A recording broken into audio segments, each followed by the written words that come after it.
Okay, picture this for a second. You are standing on this massive terrace. The humidity has finally broken. There's a warm breeze coming off the water, and you're looking out at the Andaman Sea. Hmm. It's turquoise, it's glittering, and it's just dead quiet. You're in Phuket, the pearl of the Yeah, I Andaman. can see it. It's the postcard moment, absolutely. Exactly. And you're not just a tourist here. You own this.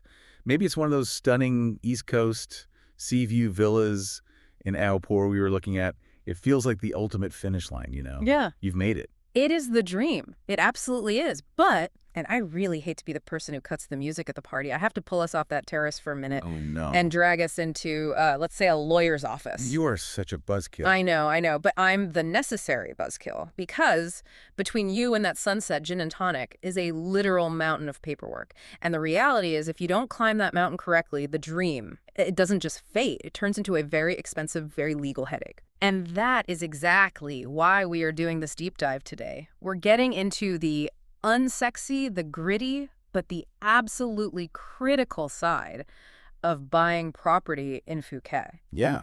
We're talking contracts, deposit negotiations, that whole confusing maze of foreign ownership laws, and the taxes that always seem to catch people off guard. The boring bits that protect your life savings. Exactly. Now, to navigate this, we are not just, Googling things. Today's entire deep dive is built on insights from Ocean Worldwide. Right. They're a luxury real estate agency based right there in Phuket, and they've been on the ground since 2004. Which is a huge distinction. Yeah. I mean, 2004, they've seen the market go through massive global shifts. They've seen the booms, the busts, the tsunamis, both literal and economic, and everything in between. Wow. Specifically, we're unpacking wisdom from Sandra O'Neill. She's the director of the agency, and she's helped thousands of families and investors navigate this exact maze. So, consider us the translators today. Our mission is to decode the playbook that Sandra and her team use so you don't get blindsided. And if you want to check them out directly, you can head over to oceanwwp.com. That's oceanwwp.com. But for now, let's open up the rulebook. Let's do it. Okay, so the first major pillar that Sandra and the team at Ocean Worldwide emphasize is the contract. I feel like, in the US or the UK, a contract is pretty standard. You barely read it because the consumer laws are so strong. Is that the mindset we should have here? Absolutely not. That is probably the most dangerous mindset you can bring to Thailand. In Thai property law, the contract isn't just a formality. It is the bedrock. It's the entire survival kit. The survival kit. Yes, if the deal goes sideways, and deals do go sideways, this document is the only thing that matters. So there isn't some sort of common law safety net that catches you if the contract is vague. Very little. Thailand operates under a civil law system. Basically, if it is not written down in that contract, it essentially doesn't exist. Mm-hmm. You have to shift your thinking from signing a form to writing the rules of the game. Okay, so if I'm holding this document, what are the red flags? What differentiates a standard contract from one that actually protects me? Specificity. The Ocean Worldwide team points this out again and again. Basic property details are often just glossed over. It isn't enough to say the villa on the hill. You need the exact location, the size, the legal boundaries defined by the title deed numbers. But where it gets really high stakes is the payment schedule and, critically, the forfeiture clauses. Let's dig into forfeiture clauses. That sounds ominous. It is. This is the clause that dictates what happens to your cash if one of you backs out. Ah. A well-drafted contract will be agonizingly specific here. Okay. If you, the buyer, walk away without a valid reason that's written in the text, Yeah. the seller typically gets to keep the entire deposit. They just keep it, all of it. Usually, yes. It's just penalty-free income for them. Hmm. But, and this is the part buyers always miss, it has to be reciprocal. Meaning? If the seller backs out, or if they can't provide a clear title, you shouldn't just get your money back. You should arguably be getting compensation, or at least interest on your money. But that only happens if it's written down from the start. Precisely. If that clause is missing, good luck getting your deposit back without a multi-year court battle. Speaking of money changing hands, let's talk about that initial outlay, the deposit. Before we even get to the full contract, there's usually some cash involved to reserve the property, right? Correct. The deposit is your sign of commitment. It takes the property off the market so no one else can swoop in while you do your homework. Based on the data from Ocean Worldwide, is there a standard rule of thumb for how much this costs? There is a market standard, yeah. If you're looking at a condominium, you're typically looking at, say, 5 to 10% of the purchase price. For a villa or a house, it's usually around 10%. And for land? If you're buying raw land, which implies you're going to build it, it can go all the way up to 20%. The commitment level is just seen as higher. 10 to 20%. I mean, that is a significant chunk of change. If I'm buying a $1 million villa, I'm handing over 100 grand, effectively on a handshake, before the deal even closes. It feels that way. But here's the surprising fact that Sandra O'Neill highlights. These numbers are not written in stone. You can negotiate the deposit. Everything in Thailand is a negotiation. I think a lot of Western buyers assume that because it's printed on a sheet of paper, it's a rule. It's not. It's a suggestion. So if a property has been sitting there for a while, The seller is motivated. You might talk that 10% down to 5%, or you can negotiate the schedule. so instead of a lump sum, you could drip feed it. Exactly. Split it into 2 installments. Or, and this is key, you can tie it to milestones. Mhm.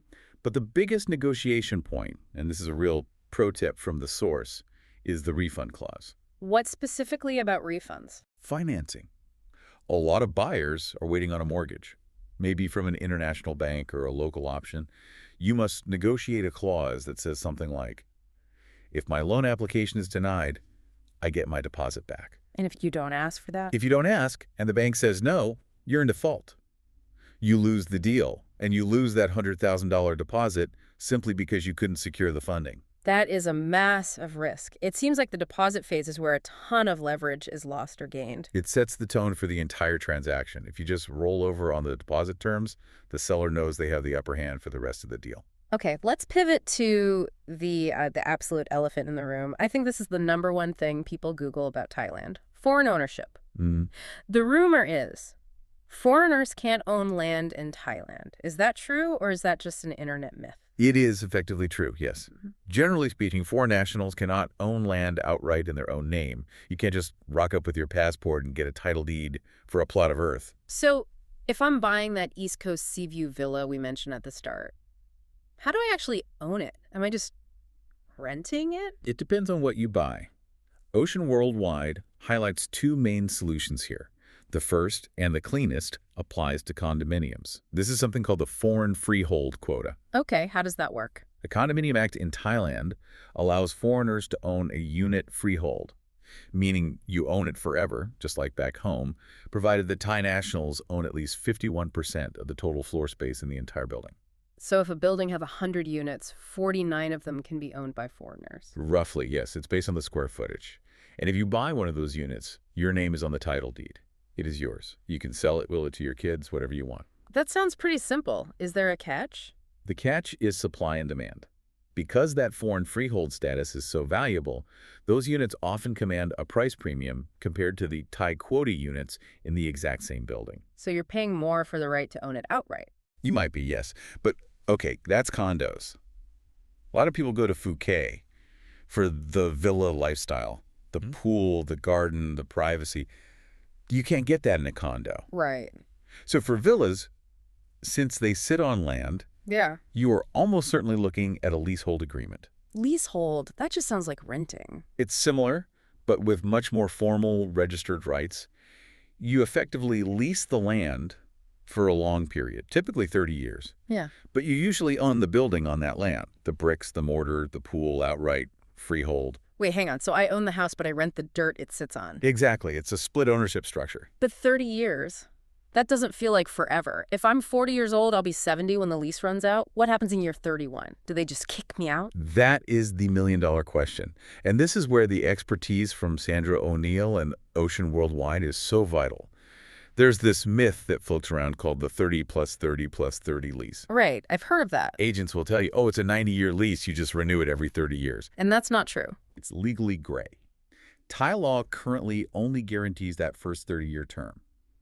The renewal clauses are, well, they're contractual promises, not necessarily guaranteed by property law in the same ironclad way, So the landlord could just change their mind in year 30. theoretically. Or they could try to renegotiate the price through the roof. That's why your contract needs to be bulletproof on the renewal. Is it automatic? Is the cost fixed now? Or is it market price in 30 years? Because the market price in Phuket in 30 years could be astronomical. Precisely. A lease with a vague, we'll talk about it later, clause is a ticking time bomb. A lease with a prepaid, fixed-term renewal is a secure asset. You have to know the difference. This is why you need a guide. Okay, so we've structured the ownership. Now let's talk about the property itself. We need to make sure the thing we're buying is actually, legitimate. The due diligence phase. Ocean Worldwide calls this the homework, but I prefer their analogy. Buying property without due diligence is like buying a lottery ticket and not checking the numbers. You're just gambling. And the first thing we need to check is the title deed. I saw a specific Thai term in the notes. Shanote. Yes, you should memorize that word. Shanote. What makes a shanote so special? The shanote is the gold standard.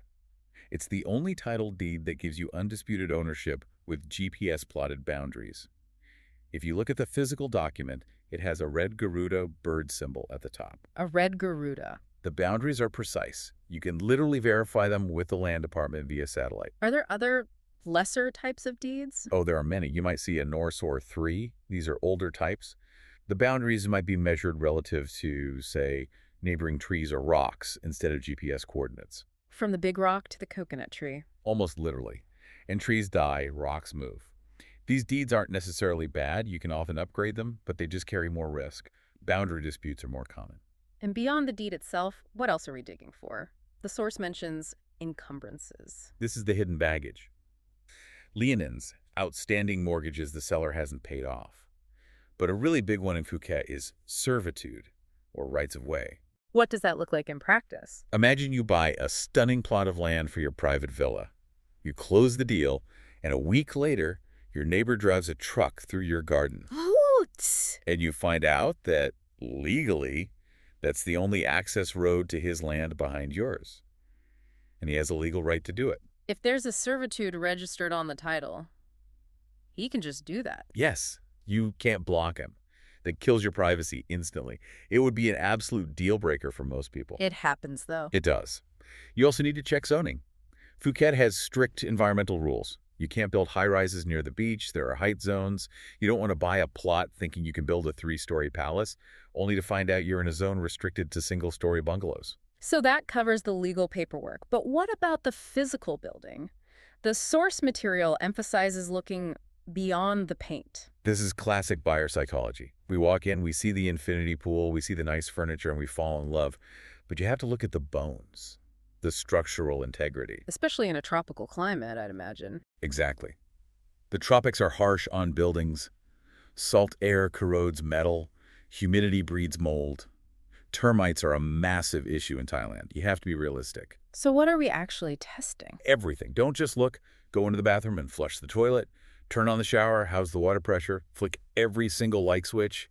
Turn on the air conditioning and just listen. Does it rattle? Does it smell musty? It feels a bit awkward walking around someone's house flushing their toilets. It's a lot less awkward than moving in and realizing you have no water pressure and the septic tank is backed up. But really, Ocean Worldwide strongly recommends hiring a professional inspector. Why? Can't I just look for mold myself? You might spot surface mold. A professional uses moisture meters to spot damp rising inside the concrete walls. They check the roof. Is it pitch correct for monsoon rains? They check the wiring. Is it grounded properly? Things you'd never think of. And I imagine getting that report gives you some serious leverage. Huge leverage. If the report says the roof needs $10,000 in repairs, you don't just accept it. You go back to the seller and say, look, I love the house, but the roof is shot. Either you fix it or we knock 10 grand off the asking price. That pays for the inspector 10 times over. Easily. Yeah. And it prevents you from inheriting a money pit. Okay, we've talked contracts, deeds, zoning, inspections. This is getting complicated. And the source material is pretty blunt about this next point. You need a lawyer. Yes. And specifically, a reputable, independent Thai real estate lawyer. This is not optional. Sandra O'Neill frames the lawyer as your professional shield. I think some people might think, oh, the agent is nice, they'll handle it. Or maybe the developer has a lawyer, I'll just use theirs. And that is the recipe for disaster. Never, ever use the developer's lawyer. They work for the developer. They do not work for you. Good point. Your lawyer acts as a translator, not just of the language, but of the law. They verify the shanote, they check the developer liabilities. What does that mean, developer liabilities? If you're buying off-plan, meaning the building isn't finished yet, what happens if the builder goes bust? Your lawyer ensures the payment schedule aligns with construction progress. You should never pay 90% of the price when only the foundation is poured. Right. You pay as they build. Exactly. Your lawyer enforces that structure. They are the only person in the room whose sole Fiduciary duty is to protect your interests. So we have done our due diligence. The inspection is clear. The lawyer has blessed the contract. We're ready to close. Take us to the land office. The land office. This is where it all becomes real. You go there to verify the records one last time and physically transfer the title deed. But bring your checkbook, because it's where the sting comes in. To tax The aid. taxes and the fees, it's not just the purchase price. There's a whole menu of costs that get added right at the end. Walk us through the big ones. First, you've got the transfer fee. That's typically around 2% of the assessed value of the property. Okay, pause there. Assessed value. Is that the same as the price I'm paying? Not necessarily. The government has its own official appraisal value, which is often lower than the market price. The tax is usually based on that official value, which can save you a bit of money. Okay, what's next? Then you have stamp duty, which is about 0.5%. But that only applies if the specific business tax doesn't apply. Specific business tax. This is the big one. It's around 3.3%. This kicks in if the seller is a company or if an individual has owned the property for less than 5 years. So it's basically an anti-flipping tax. That's it. So if you're buying a brand new villa from a developer, that 3.3% is almost certainly going to be in play. That adds up. On $1 million, that's $33,000 just in that one tax. Correct. And there's withholding tax, too. But here's the real aha moment for the closing phase. Who actually pays these fees? I'm assuming the buyer pays. Not necessarily. Yeah. The law says who is liable, but in practice, who actually writes the check is, you guessed it, part of the negotiation. Really? So I can ask the seller to pay my taxes. You can certainly try. The transfer fee is often split 50-50. The specific business tax is very often paid by the seller, especially if it's a developer. But you have to ask for it. So again, it all comes back to the negotiation. Everything is leverage. If you just accept the standard terms, you could end up paying thousands of dollars in fees that the seller was privately willing to cover just to get the deal done. That is a huge insight. So let's zoom out. We've gone from the initial dream of the view to the gritty reality of Chenot titles and tax codes. And that's the journey, isn't it? Yeah. You start with the emotion, the lifestyle, the Andaman Sea. But to secure that lifestyle, you have to switch gears to cold, hard logic. If we had to sum this up into a checklist for our listener, the ocean worldwide protocol, if you will, what are the big beats? Okay, first, the contract is king. Don't skim it. Make sure those forfeiture clauses are balanced. Second, negotiate the deposit, the amount, the schedule, and get that refund on finance failure clause in there. Know your ownership rights. Are you getting foreign freehold or leasehold? And if it's leasehold, scrutinize that renewal clause. Is it guaranteed or just a promise to talk later? Fourth has to be due diligence. Absolute due diligence. Check for that red Garuda on the Chenot title. Check for servitudes. Fifth, inspect the bones of the house, hire a pro. And finally, lawyer up and calculate the taxes. Know who pays what before you get to the land office. And I think it's worth reiterating where this roadmap came from. This is not just theory. This is the playbook used day in, day out by Ocean Worldwide. Right. Sandra O'Neill and her team have been doing this in Phuket since 2004. That's nearly 2 decades of hard-won experience. They have navigated these waters for thousands of clients. You can find them, their team, and their listings, including that East Coast Seaview villa we were dreaming about, at oceanwwkey.com. That's oceanwwp.com. So here's the final thought I want to leave you with. We spend hours scrolling through photos of properties. We obsess over the infinity pool, the number of bedrooms, the distance to the beach. But the real difference between buying a property and securing a lifestyle comes down to that boring stack of paper on the lawyer's desk. It really does. The paperwork is the only thing standing between a dream home and a legal nightmare. So the question is the thrill of the deal making you skip the fine print? Don't let the sunset blind you to the signature line. Well said.